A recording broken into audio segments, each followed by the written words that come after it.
Hi friends, good morning.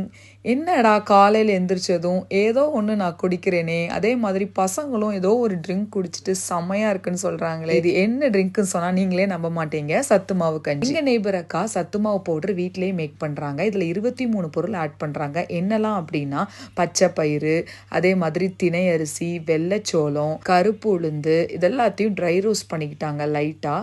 கோதுமை, முழு கோதுமை, கருப்பு கவுனி அரிசி, இதெல்லாமே பக்குவமாக வறுக்கணுங்க. இதோட ஜவ்வரிசி, அதே மாதிரி சோளம், ப்ரௌன் ரைஸு, எல்லா ஹெல்த்தியான பொருளும் அவங்க ஆட் பண்ணி தான் மேக் பண்ணுறாங்க. ரொம்ப நாளாக உங்கள் வீடியோவில் போட்டு காமிங்கன்னு சொன்னாங்க. பட் நான் நீங்கள் எப்படி மேக் பண்ணுறீங்கன்னு தெரிஞ்சு தான் நான் போடுவேன், என்னுடைய ஃபாலோயர்ஸ்க்கு காமிப்பேன்னு சொல்லியிருந்தேன். ஸோ உடச்ச கடலை, வரகு, அதே மாதிரி ராகி எல்லாமே போட்டிருந்தாங்கங்க. ஏலக்காய், சுக்கு வாசனைக்கு, டேஸ்ட்டுக்காக பாதாம், முந்திரி, வேர்க்கடலை, இது அத்தனையும் சேர்த்து சூப்பராக பக்குவமாக வறுத்து இதை ரெடி பண்ணுறவங்க இந்த அக்கா தான். இந்த அக்கா பேர் மணிமேகலை. இந்த மாதிரி எல்லா பொருளையும் வறுத்து இதை நல்லா காய வச்சு ரைஸ் மில்ல போட்டு திரிச்சு இதை நல்லா சூப்பராக சலிச்சு அப்புறமா இதை பேக் பண்ணி தான் எல்லாத்துக்கும் கொடுக்குறாங்க. இவங்களோட கான்டாக்ட் நம்பரை நான் டிஸ்கிரிப்ஷனில் கொடுக்குறேன். உடனே போய் ஆர்டர் பிளேஸ் பண்ணி. இந்த கஞ்சி 2 டேபிள் ஸ்பூன் மாத்திரம் அவங்க அந்த பொடி போட்டு இதோட தேவையான அளவு வெல்லம் போட்டு 2 ஸ்பூனுக்கு 2 கிளாஸ் தண்ணி ஊற்றி நல்லா ஆற்றி அடுப்பில் வச்சு 10 நிமிஷம் கொதிக்க வச்சா சூப்பரான சத்து மாவு கஞ்சி ரெடி ஆயிரும்.